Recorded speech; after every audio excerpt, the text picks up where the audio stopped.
மந்திரித்த ஆலமரம், மரகத பச்சை வயல்களுக்கு நடுவே அமைந்திருந்த ஒரு தூக்கம் நிறைந்த இந்திய கிராமத்தில் ஒரு பழமையான ஆலமரம் இருந்தது.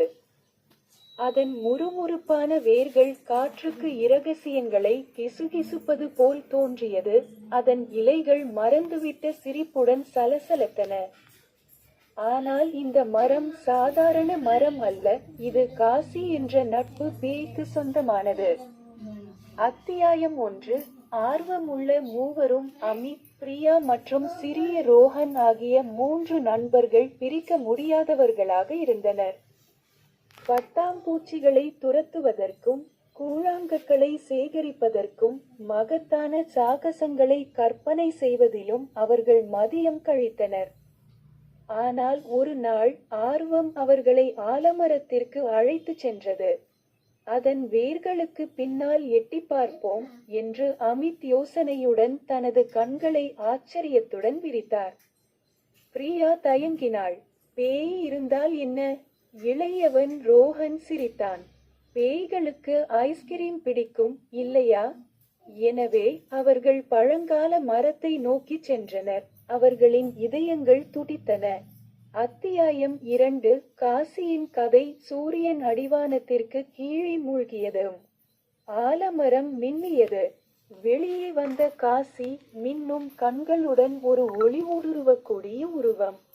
ஹலோ குட்டிகளே, காசி சொன்னாள். அவள் குரல் காற்றடித்தது. நான் காசி, நட்பு பேய். உங்களை இங்கு அழைத்து வருவது எது? அமித், எப்போதும் துணிச்சலானவர், உங்கள் கதையை நாங்கள் கேட்க விரும்புகிறோம். எனவே காசி தொடங்கியது. நீண்ட காலத்திற்கு முன்பு நான் அரசனின் அவையில் நடன கலைஞனாக இருந்தேன். என் கணுக்கால்கள் சினுங்கியது, என் கால்கள் மகிழ்ச்சியான தாளங்களுக்கு தட்டப்பட்டன. ஆனால் ஒரு நிலா இரவில் நான் மறைந்து விட்டேன். நான் இந்த மரத்துடன் ஒன்றாகிவிட்டேன் என்று அவர்கள் கூறுகிறார்கள். அத்தியாயம் 3. தி மூன்லைட் டான்ஸ். காசியின் கதை விரிவடைந்தது. தடை செய்யப்பட்ட காதல்.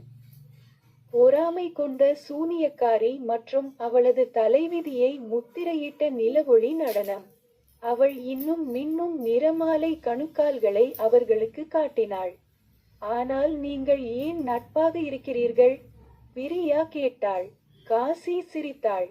ஏனென்றால் கருணை மட்டுமே முக்கியமான மந்திரம். அதனால் ஆர்வமுள்ள மூவரும் காசியுடன் ஆலமரத்தடியில் நடனமாடினர். அவர்களின் சிரிப்பு இரவு முழுவதும் எதிரொலித்தது. மேலும் மின்மினி பூச்சிகள் வால்ஸில் சேர்ந்தன. அத்தியாயம் 4. வாக்குறுதி. விடிந்ததும் காசி மயக்கம் அடைந்தது. குழந்தைகள், அவள் கிசுகிசுத்தாள். எனக்கு இதை உறுதியளிக்கவும், நீங்கள் எங்கு சென்றாலும் கருணையை பகிர்ந்து கொள்ளுங்கள். கணுக்கால் சத்தம் கேட்கும் போது நான் பார்த்து கொண்டிருக்கிறேன் என்பதை அறிந்து கொள்ளுங்கள்.